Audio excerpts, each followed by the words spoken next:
Okay, so let's start with this problem. So we are given the production function. Okay, so the production function is Q is equal to 2 square root of KL. So the production function simply tells you like how much will be the output for any given level of inputs. And your inputs here are capital and labor, right? So you tell me the capital and labor used, then I could tell you how much will be produced. So that's the production function. Also given is the rental rate of capital and the rental rate of labor, okay, which is the wage. So also you're told that capital is fixed at 100. Okay, so capital is fixed at 100. So this very um, important thing to remember because it simplifies many things. So in part A, we're looking for the short-run total cost. Okay, so the total cost is really nothing but how much the firm will pay. What's the cost for the firm? So it's only how much they will pay for the capital, which is V times K, plus how much they will pay for labor, right? So that's the total cost. Okay, if they use K units of capital and L units of labor, then the total cost will be VK plus WL. Now, one thing to remember here is that he's asking for a total cost function, right? A total cost function should be you should be looking for a function that is a function of Q, V, and K, V and W, meaning give me how many you want to produce and how much is the labor and how much is the capital, and I will tell you how much it will cost. Okay, so that's the total cost function. So that means that the Q must not be lost. So the Q must not be lost. So the best way for you to do this is that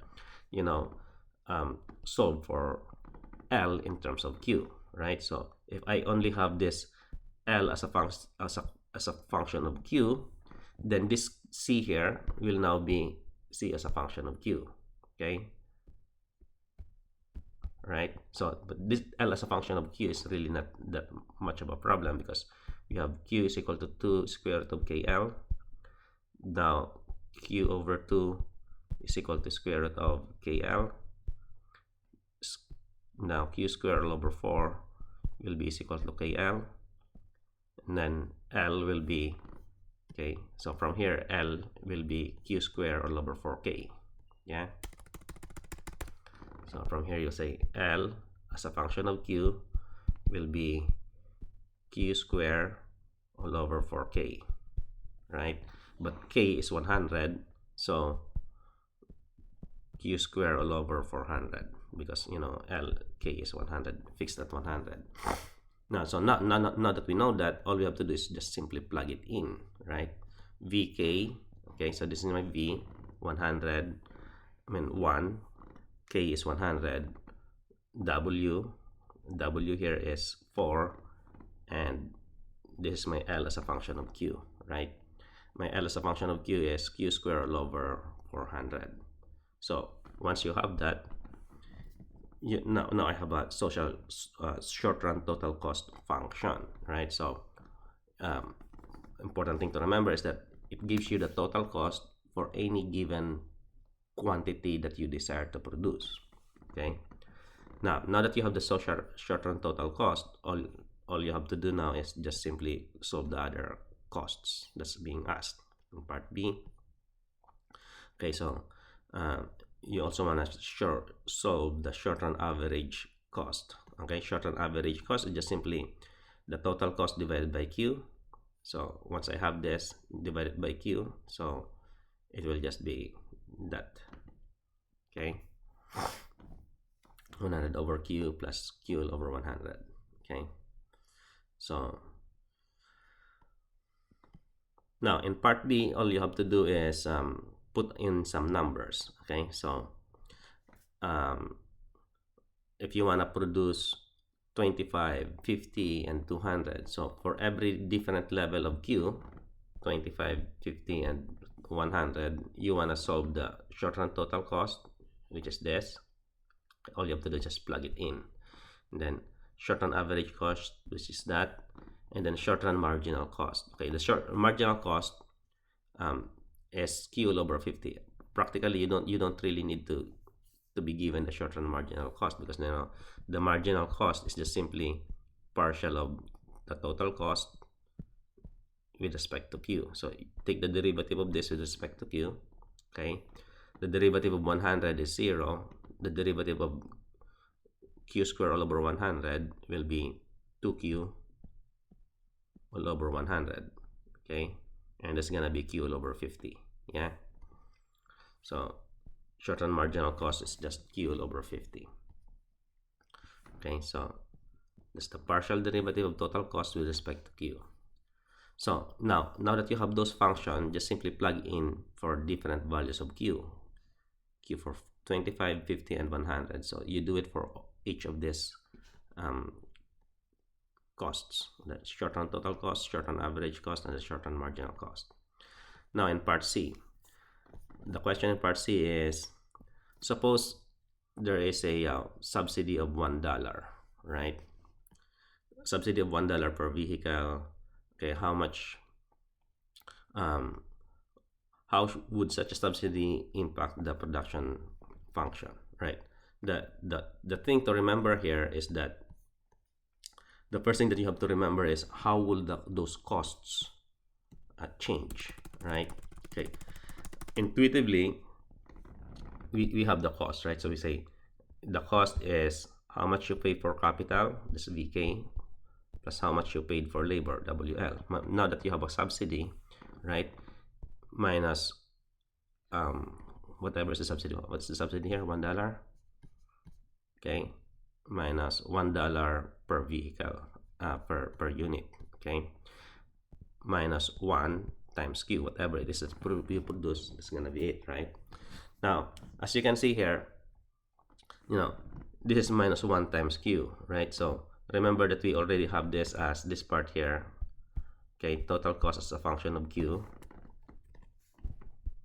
Okay, Q, V, and K.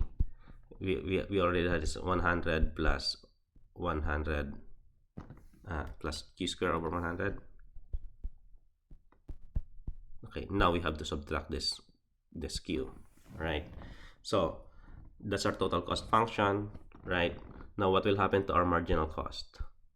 Okay, you take the derivative of this with respect to Q, this will be 0. The derivative of this with respect to Q is Q all over 50. The derivative of this with respect to Q is minus 1, right? So right off the bat, you see that the marginal cost function will go down, right? Also, if you want to get the short-run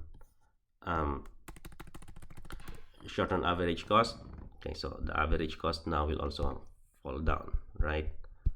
Okay, so it will be 100 all over Q plus Q all over 100, right? So you're simply dividing everything by Q here, right? Okay, we're dividing the total cost by Q, so Q all over 100, and then we say minus 1, right? Because Q divided by Q is minus 1. So what does it tell you? Okay, so imagine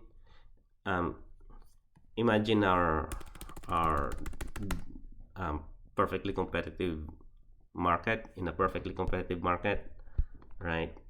So this is the marginal cost, okay? This is the average cost, okay, right? And this is the average cost, right? And that's the marginal cost. Okay, so as you can see here, the marginal cost and the average cost will fall down, right? Okay, so the marginal cost will fall down, the average cost will also fall down. Okay, so it is more likely that the quantity that you produce will actually increase from this one to that one, right? So the optimum quantity will increase from Q1 to Q2. See that? So intuitively, that is gonna be the effect, right? That's gonna be the effect of that subsidy. Okay, and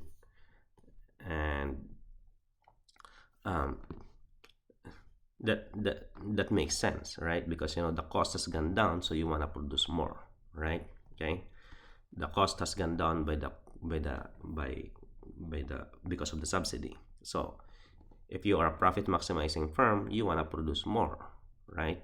Okay, but because we are in the perfectly competitive market, okay, P is equal to MC, right? So P is equal to MC. Imagine the price did not change like that, right? So say this is the price, yeah. Okay, this is the price. So that means that P equals MC. Earlier we are producing this much, and now the optimum will be this much, right? So okay, this is Q2, Q1. Okay, so in the perfectly competitive market, P is equal to MC, right? Now if the firm is even if we consider the firm to be a monopoly, because we are not told, we do not know yet that if it is a monopoly or whatever. So you know, if the firm is under a perfectly competitive market, then you will have this situation here, right? P equals MC, and MC falls down, right? Marginal cost has fallen down, so that means that the quantity has to increase, right?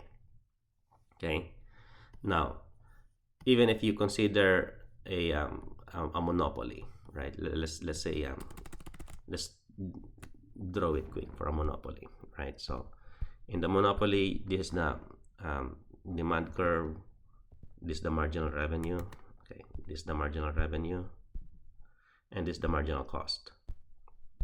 Okay, so first off, they will pick the point where marginal revenue equals marginal cost, and that's gonna be this, right?